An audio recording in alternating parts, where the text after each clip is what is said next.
You need to find a space where it's a space of solitude and quiet. You can create a single room for this. It could be a small closet. It can be a big room, but you need to find a place of solitude and quiet. Create an altar. Establish an altar. You can establish an ancestral altar. Those of your ancestors who have passed away, get a picture, get something written from them. Just find something that they had given to you and place on this altar. You want to get a candle, get a white candle. The white candle represents that of connection and purity and all that good stuff in terms of thought. Now, depending on who you speak to, some people may tell you to do various things.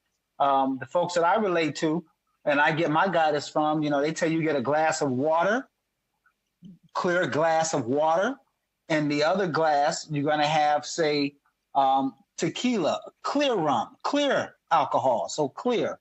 It could be tequila. But set that up as part of your altar.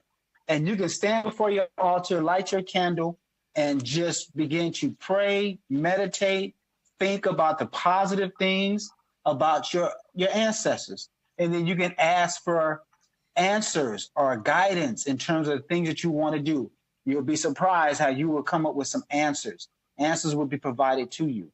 So that's the beginning of you do. Or you can go out in nature, get under a tree, just enjoy the trees, just enjoy the blue skies, and just look into the skies and just begin to think deeply about what's beyond, what's in the beyond.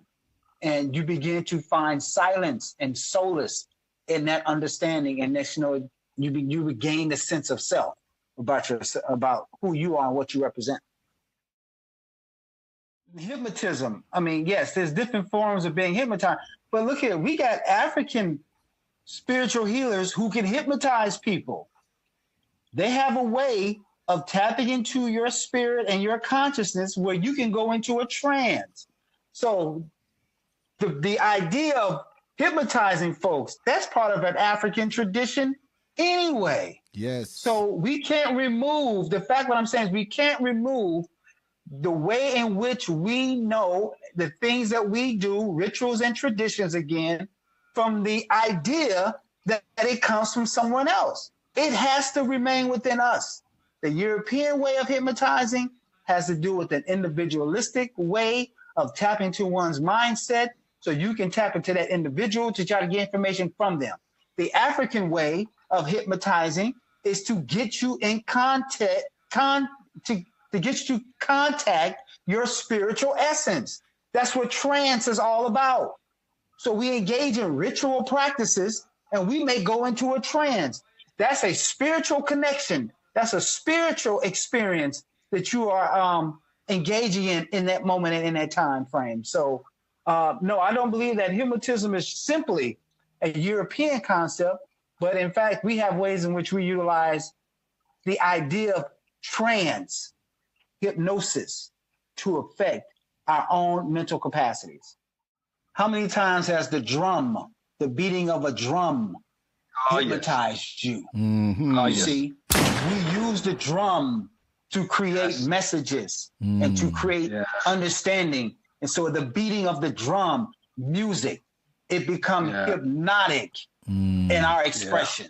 You can have an altar, your ancestral altar, or you can have your altar of your deities who you connect with or who have been assigned to you from a spiritual form. You can stand in front of your altar, do meditation, and as you glaze and stare into a candle, a lit flame, you can become hypnotized in your connections or relations with your ancestors.